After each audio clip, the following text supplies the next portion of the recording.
Hello, Scorpios. Welcome to your relationships monthly check-in for November 2025. I do all relationships, so not just with people, but with environments. Could be money. Maybe it's your interests. Who knows? We'll see what comes out. We're going to see if any charms complement as well. And then this deck over here, I'm using to just get you some insights, information, advice as it relates to them. So, fill in my air quotes with whatever fits the definition for you. Could be a person, could be a group, could be an institution. So it could be, where was I going to go with that? It could be a community. So any definition of them. So we'll jump into that. You're really getting me to lose my thought here really quickly, Scorpios. I'm not one to I'll pause to get the message, but I'm actually losing where I'm going and I'm only a couple words in. I don't know if you've been like that recently, head in the clouds, foggy, realizing that you're kind of coming back to awareness, not even knowing that you had fallen out of awareness. An example would be kind of today with me at work. I was kind of spatially unaware, which is not my behavior. So I was turning around quickly, and that led me to almost running into colleagues who are passing by. But I'm usually very aware of kind of who's around me and when, because I work in an environment where there's a lot of movements in a core path. But today my head just wasn't there. Same with some of my tasks, like filing or sorting, or just sort of processes. And I was going to the wrong departments or putting things in the wrong bins,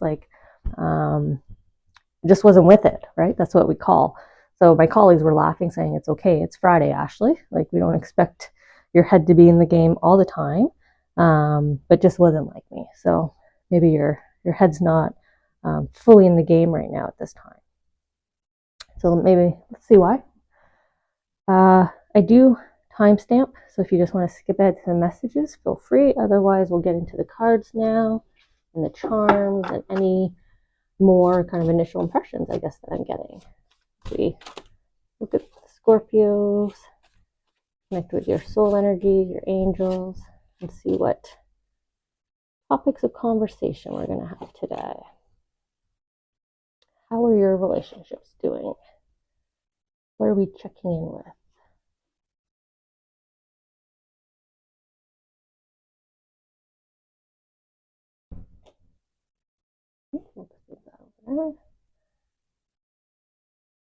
Want me to kind of offset these for whatever reason. Maybe they want it to look like a staircase. Or just the fact that I was sharing with you what I was. You're a little off right now. Or you're feeling a bit off, right? You're not, the cards aren't straight. They're, what's that poem? The Crooked Man? Or I guess it was a nursery rhyme, right? The Crooked Man.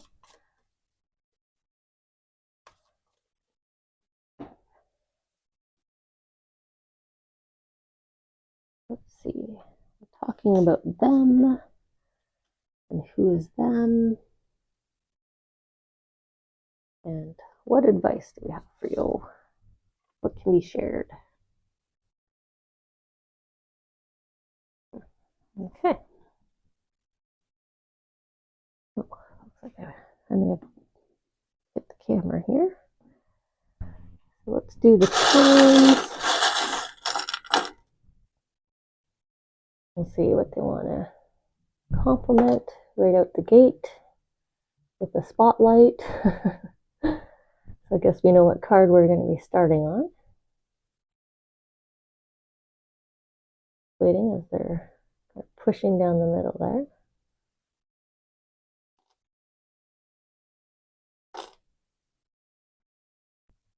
Okay. And then we'll see if there's any charms for them. I went kind of fast over the first card. Let's come back. Nope. Okay. So the gold emerald leaf, and the spotlight.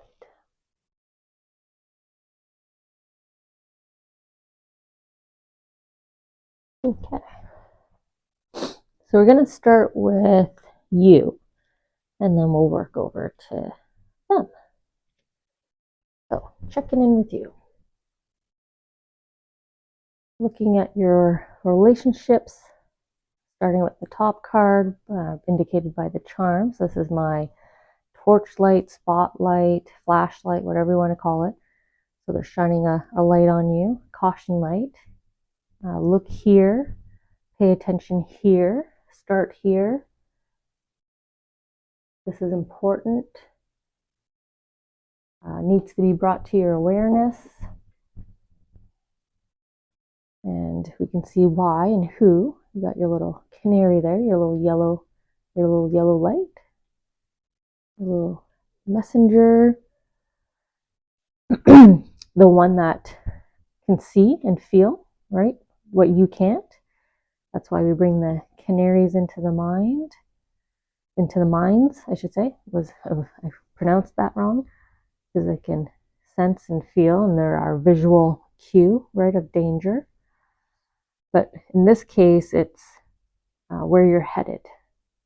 You're kind of looking down, kind of looking at the path ahead, but they're letting you know that you need to kind of look up at the destination, not necessarily at each kind of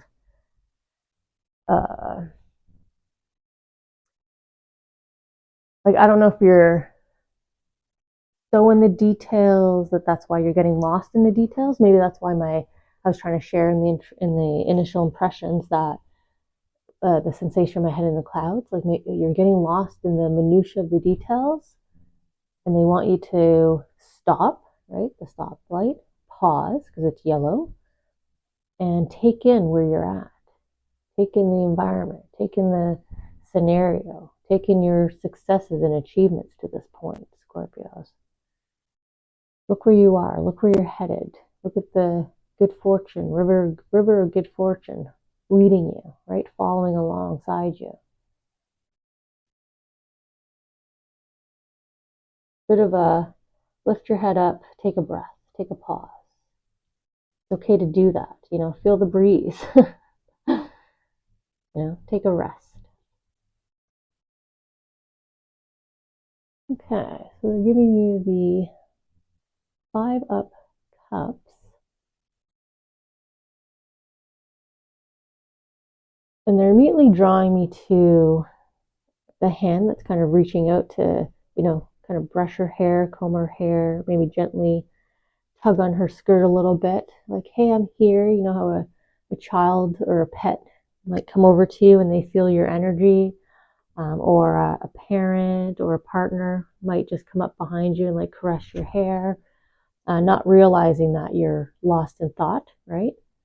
Or maybe they are noticing that, so they're trying to bring you back to awareness, but in a very gentle way.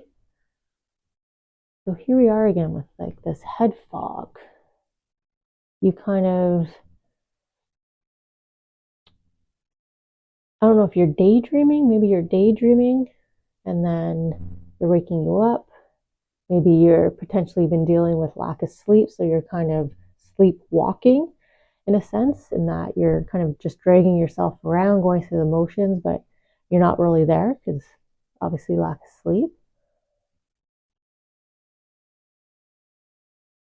But they're here to help, they're here to support. So whoever's around you, whoever's close, like I said, a person, a family member, a pet, they're definitely there with you. You definitely feel some kind of emotional root to this. So it could be stress, could be an emotional trigger, could be maybe a habit or a behavior that you're focused on and you're trying to work through. Even right as we grow, we're aware of different attributes of self, and sometimes we just need a moment to work through it. So they're there kind of quietly, just letting you know, like, I'm here when you need me. I'm here.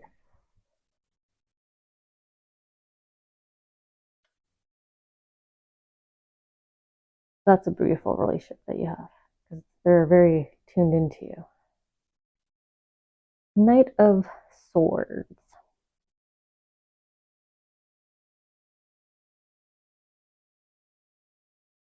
This kind of feels like the rush, right?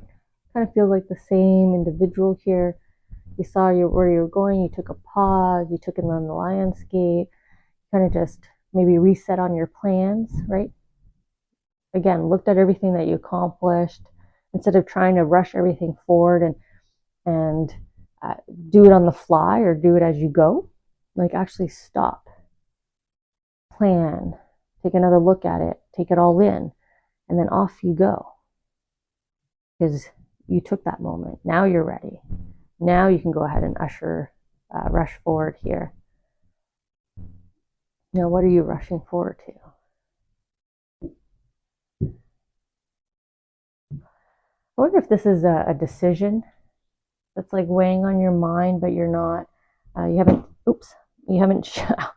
well, I just made a really loud noise, so that might be a pretty,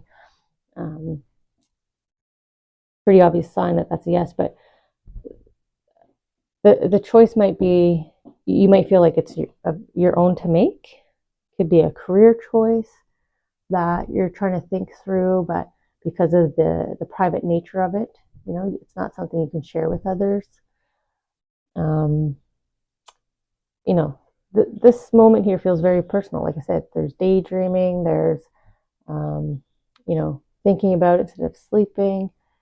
But then once you make that decision, you know exactly where to go and what you're doing, Scorpio. You're back to your determined self, back to your self-confident, trusting, full of belief.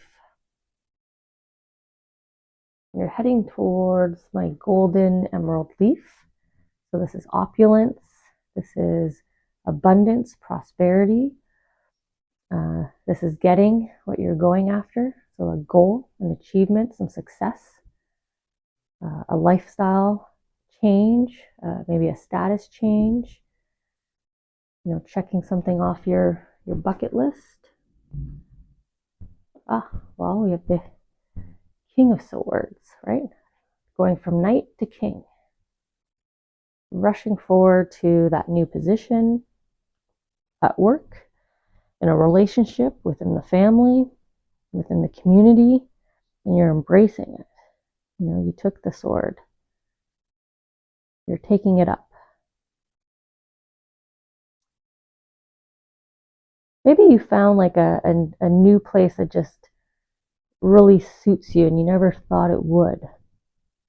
Maybe that's what you struggled with here. Maybe you're not as outspoken, but then you have an experience and you realize, oh, when I do talk, things happen, change can happen. I don't have to keep daydreaming and hoping it'll come to be. And you kind of naturally fall into a new role here. You take up arms, you become an authority. Maybe you become a subject matter expert, maybe you become a coach of some kind, and you just kind of fall into it, but realize like, wow, this is just like second nature to me. I really enjoy it. It's easy. People are listening to me. Action's happening. Things are getting done. But it's like an evolution for you to have this side of you be unleashed. For some reason, you struggle with allowing yourself to be this way. But you will decide to. I think that's what the pause and listen and look at the impact you just had. Whatever you just did, look at the impact. Listen, right?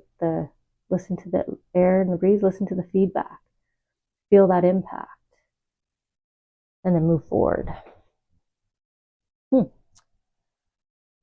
Pretty profound mark you have made, either in a relationship or in your community, in your organization, enough that your close companion, your good friend, your family knows and sees it, supports and encourages you, and then you just launch forward. Go for it. go for that job, go for that role, go for that volunteer position, whatever it is.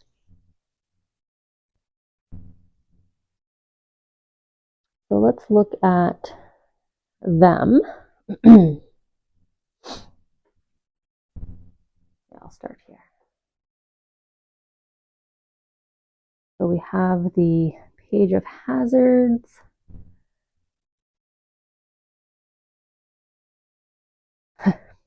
What's interesting is I'm kind of seeing a bit of a, like the, I grew up in the 80s and 90s, so I used to love getting the Saturday cartoons pull out in the newspaper, and Dennis the Menace was one of the fun cartoons. And there was always a path, right? So you saw the whole scene of sort of what he got up to in the neighborhood or with the neighbor or in the house.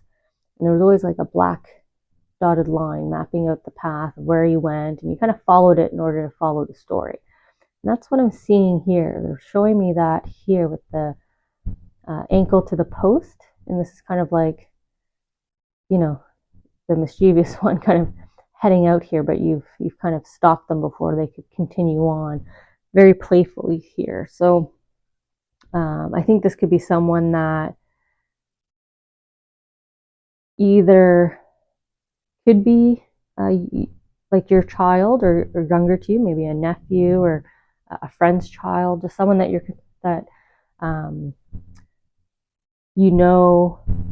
care about,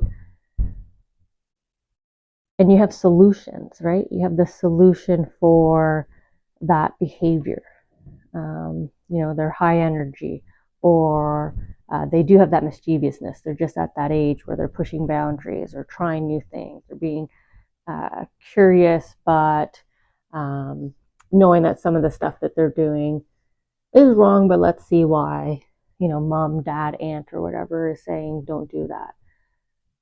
If it's not a child, this is definitely someone around you that might always be smiling, laughing, joking with you, but that's what they use to like deflect, to you might ask them a direct question and they give you a joke or a witty comment back. You never really get to the root of it. You never really know, like, are they in a good mood, or are they, like, they always have like a one-liner or something to you, like one of those individuals that never really lets you in, right?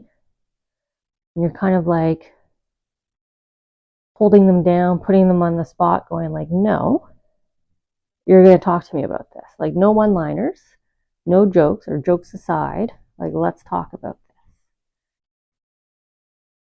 But you're the one that has the solution here. Like, you know how to manage or deal with this kind of behavior, energy, situation, right? Individual. The them scenario. Okay.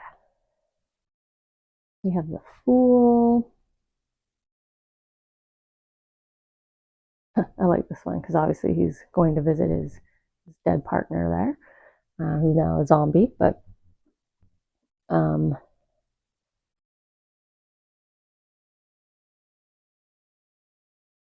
I like how it looks like he's like just picked his things up and is just walking away. I'm not concerned about what people are going to think.